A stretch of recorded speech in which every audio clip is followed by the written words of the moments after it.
Yo guys, it's CFB. Welcome back to a brand new video. Welcome back to the channel today. Yes, we are here with some transfer news because we have finally got big news. No incoming news. This is like one of the first videos in this transfer window, this Chelsea transfer window that we've had where there's no incoming news. This is all to do with outgoings, apart from one, but it's not incoming either. It's just to do with a player that was injured in the last game, but I want to tie it into transfer news. So, before we do get into the video, please like, subscribe, hit the bell notification so notified every time I load a video. Also, first link in the description of my streaming channel, my second channel. Go and check those out. It'd be very much appreciated. Without further ado, let's dive straight into the news because we've got quite a lot to discuss today. Quite a lot of big news to discuss today.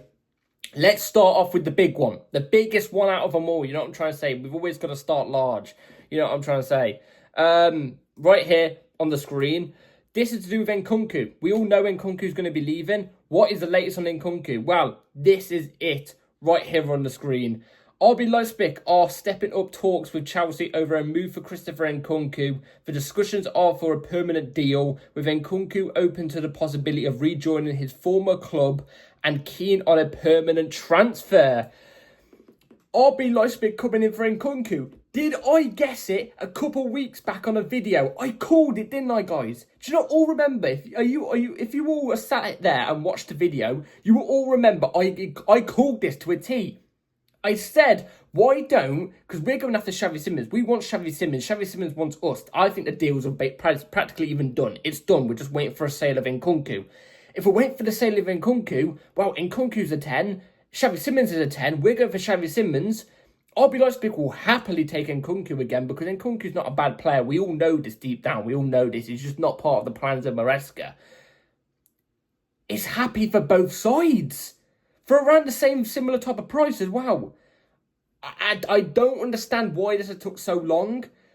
This should have been the go-to as soon as we registered interest for Xavi Simons. Because obviously, Leizpig are going to need cover. Well, not cover, but a replacement for Xavi Simons. Well, here's Nkunku. You know what I'm trying to say? I don't know why it took so long. This is from David Ornstein as well. David Ornstein, heavily reliable, only talks when something is truly on. Wow, this looks truly on. Leizpig look like they're going to go after Nkunku, and I 100% agree. I think this is a fair deal. We'll pay, I think, a slightly higher fee for Xavi Simons than Leizpig paid for Nkunku, which is understandable because Xavi Simons has been starting in the Bundesliga and stuff like that. You know what I'm trying to say? But Nkunku still has quality. It should be around a similar type of price range. So technically, Leizpig can't complain about money because it's right there. It's right there. You know what I'm trying to say? So, look, this deal's close. This deal's close, but that's not the only thing. We could actually potentially be in a bidding war in a sense because there's another club that are currently gunning for Nkunku. It's going to be right here on the screen as well. Hold on a second. Right here. Chelsea have once again made it clear to Bayern only a permanent deal for Nkunku. All parties are frustrated. Nkunku, Eberl, Freund and company. So all the parties are frustrated on the Bayern side about getting this deal done. So with RB Leipzig, by the way, take the Bayern one with a pinch of salt.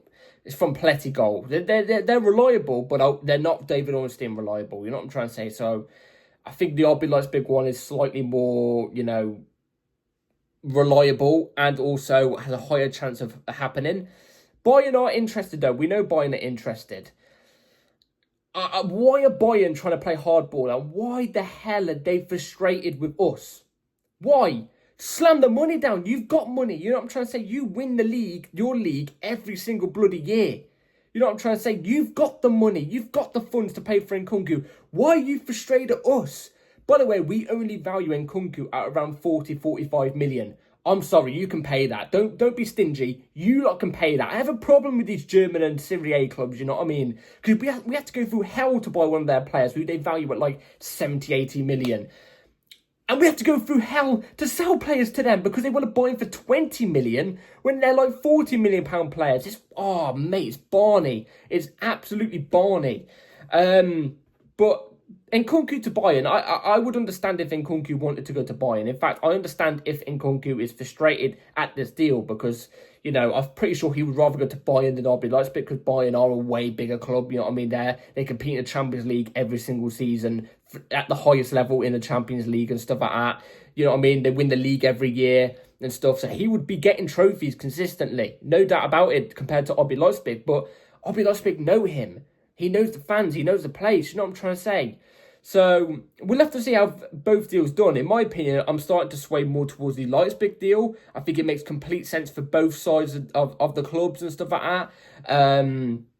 And I think it would be an easier deal so we can get Xavi Simons in pretty much straight away. You know what I'm trying to say? So, yeah. Nkunku looking like he's finally on his way out. This thing should have been done ages ago, in my opinion. Anyway, like I said, we should have been dealing with RB Leipzig from the start. We should have been in talks with him about a player swap. This is a big one to do with Jackson, another player that could potentially be leaving. Aston Villa have added Nicholas Jackson to their shortlist and are closely monitoring his situation. Talks have already taken place. Several clubs are interested. FC Bayern have also gathered information, but a move to Munich is not happening. The 24-year-old versatile striker is still on the verge of leaving Chelsea. Aston Villa now there. Oh my God, this is crazy, yeah? This news came out like last night, so I do apologise. I'm reporting on this quite late. This news is crazy because once again, I called this. I absolutely called this again down to the T because I don't think it was on YouTube. It was on my Twitter, and I actually quote tweeted it recently, like a day ago when this news obviously came out. You go and check it out if you follow me on Twitter as well to see that I'm not lying. But I said when Fabrizio Romano a couple weeks back before this news was even hit, you know what I'm trying to say? Fabrizio said that a team, an unknown team in the Premier League is after Jackson, has heavy interest in Jackson. I said it's Unai Emery's Aston Villa. That's what I think. It just makes sense. You know what I mean? Jackson developed under Unai Emery at Villarreal. You know what I mean? Became the striker that he is. You know what I'm trying to say? He wasn't a striker before that moment, and he became I still think he's a decent striker, became a decent striker under Unai Emery. It was Unai Emery's plan to make him that striker. You know what I'm trying to say? And Jackson seems to like it.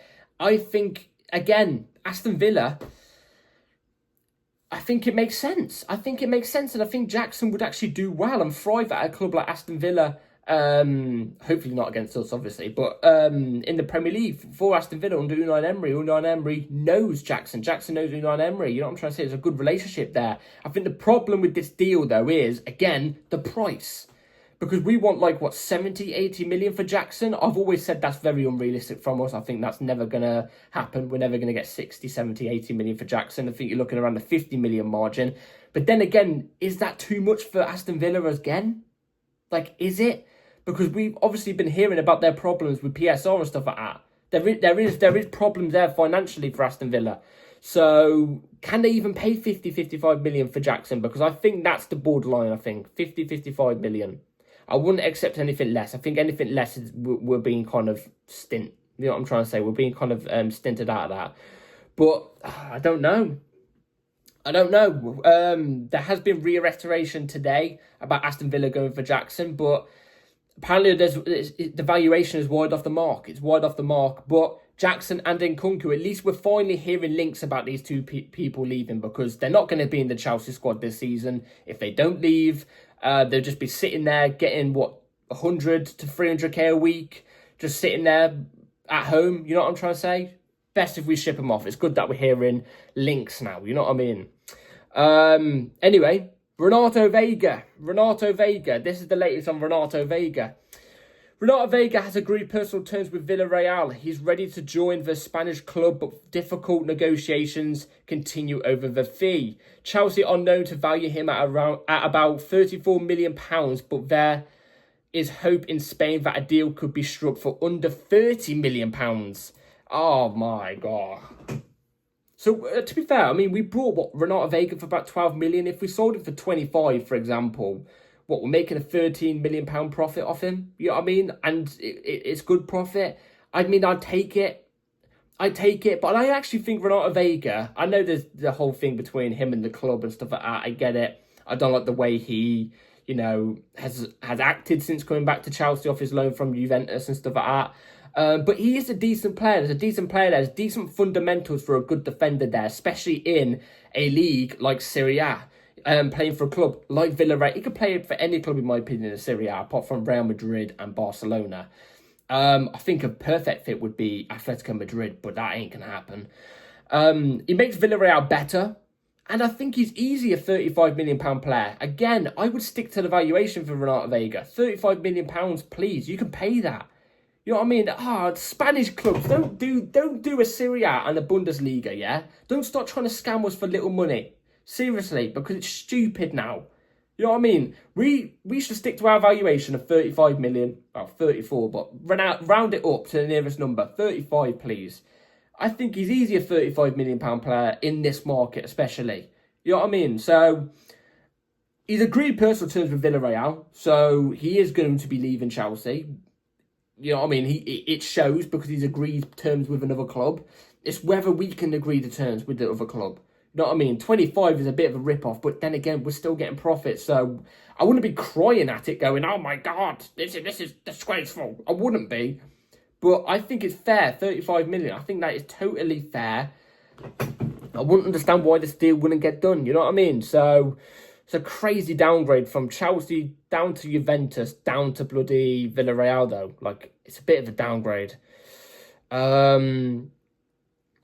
Anyway, let's move on to the last bit of news. The last bit of news, like I said, this one isn't transfer news, but I just wanted to give my thoughts, which ties into transfer news. So, it's right here on the screen. Exclusive: Tosin Adebayo's injury described as very minor. The current plan is for him to return to training later this week.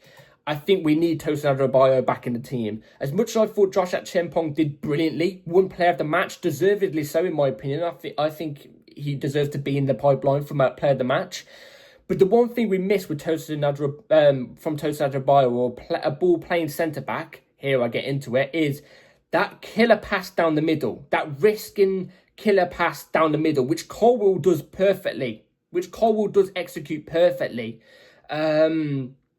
And Tosin Adebayo can keep up on that level, in that similar level in a sense, you know what I'm trying to say? As a central centre-back too, you got to remember, Tosin plays as a central centre-back in our formation when one of our full-backs tucks in as a centre-back, you know what I mean? Achampong did a brilliant job at it, he did. But he's still so young, you don't know whether he will be consistent or not. That's my problem, you don't know whether he'll be consistent or not. And also, his passing was kind of off against Crystal Palace.